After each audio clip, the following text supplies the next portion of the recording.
ಫಲದಲ್ಲಿ ಆಸಕ್ತಿ ಇಲ್ಲದೆ ಕರ್ತವ್ಯ ಎಂದು ಕರ್ಮವನ್ನು ಮಾಡಬೇಕು. ಅನಾಸಕ್ತ ಕರ್ಮದಿಂದ ಮನುಷ್ಯನು ಪರಮ ಪ್ರಭುವನ್ನು ಜನಕಾದಯ ಲೋಕ ಸಂಗ್ರಹಮೇವಾತಿ ಸಂಪಶ್ಯಂ ಕರ್ತುಮರ್ಹಸಿ.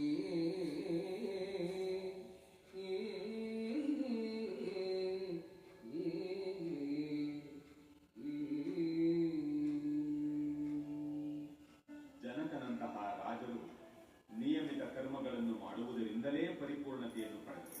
ಆದುದರಿಂದ ಜನಸಾಮಾನ್ಯರಿಗೆ ಶಿಕ್ಷಣ ನೀಡುವುದಕ್ಕಾಗಿ ನೀನು ನಿನ್ನ ಕೆಲಸವನ್ನು ಮಾಡಬೇಕು.